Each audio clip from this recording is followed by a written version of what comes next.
हर हर महादेव, जय हो माँ शक्ति की। आप सभी को मेरे चैनल रुद्र शक्ति पर आपका हार्दिक स्वागत है। आज हम बात करेंगे कि कैसे रावण द्वारा हुआ कैलाश पर भवन निर्माण। आइए जानते हैं। रावण को महादेव के महान भक्तों में गिना जाता है। जब रावण महादेव के भक्त बनते हैं तो वह चाहते हैं कि महादेव को हर सुख सुविधा की अनुभूति हो, वह कोई कष्ट सहन ना करे।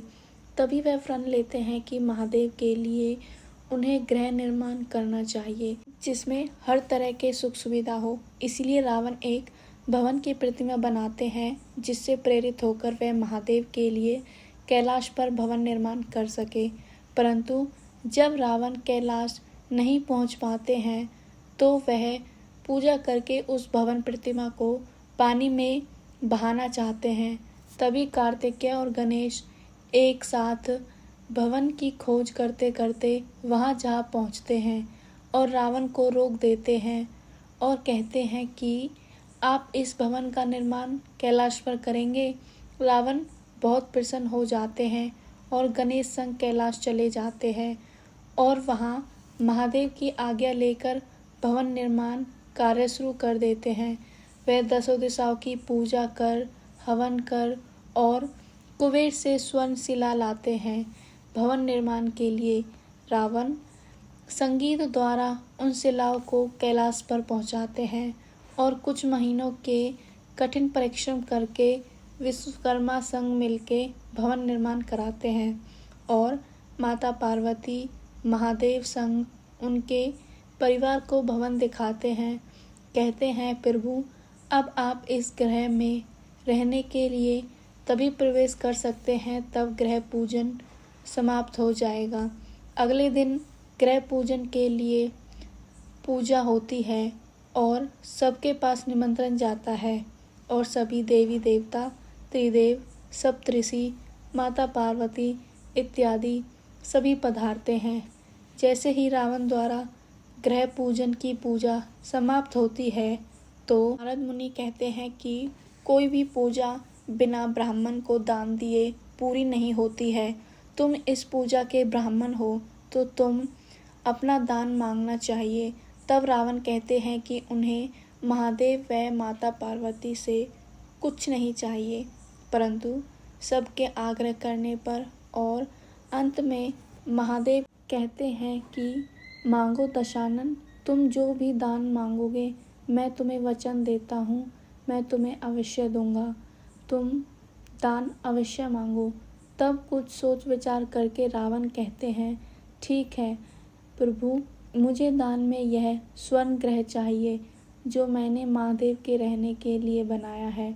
तब सब आश्चर्यचकित हो जाते हैं और कहते हैं, तुमने स्वयं ही महादेव के लिए भवन निर्माण कराया और अब तुम स्वयं ही इसे दान में मांग रहे हो, इसका क्या अर्थ है? तब रावण बोलते हैं, मैंने पहले ही कहा था कि मुझे कुछ नहीं चाहिए। आप सबने मिलकर आग्रह किया, इसलिए मैंने दान में यह भवन मांगा। अगर आप नहीं देना चाहते तो मुझे कुछ नहीं चाहिए। तब माता पार्वती कहती हैं, ठीक है, जो तुमने मांगा है तुम्हें अवश्य मिलेगा। मैं अपने पति की प्रतिष्ठा बचाने के लिए कुछ भी कर सकती हूँ। उन्होंने तुम्हें वचन दिया था कि वह तुम्हें वही देंगे जो तुम मांगोगे। उनका धर्म ही मेरा धर्म है और अब हमें समझ आ गया है कि कैलाश पर भवन निर्माण संभव नहीं। तब महादेव रावण से कहते हैं, ठीक है, अब पार्वती ने भी स्वीकृति दे दी है, तुम यह भवन ले जा सकते हो। रावण खुश हो जाते हैं और महादेव से कहते हैं, ठीक है प्रभु, चलो मेरे साथ चलो। तब महादेव कहते हैं, तुमने भवन की मांग की थी, ना कि मेरी। तब रावण कहते हैं कि प्रभु, मैंने भवन की मांग इसीलिए की थी ताकि आप और आपका समस्त परिवार मेरे साथ चले और हमेशा मेरे साथ रह सके, क्योंकि अब तो ग्रह पूजन भी हो चुका है। जो ग्रह है, ग्रह की सारी वस्तुएं और सब मेरा है।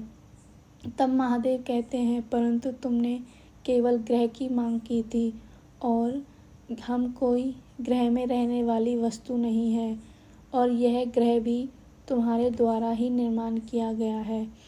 तब रावण बहुत पछताते हैं, बहुत दुखी होते हैं और भवन को वहाँ से लेकर चुपचाप चले जाते हैं और अपने आप को दंड भी देते हैं कि मैं अपने महादेव को समझ ही नहीं पाया, उनकी सुविधा के लिए भवन बनाया और वह इसका लाभ भी नहीं उठा पाए, कितना मूर्ख हूँ मैं। और दोस्तों, कहा जाता है कि यह वही भवन था जिसे सोने की लंका भी कहा जाता था, जिसमें स्वयं रावण निवास करते थे।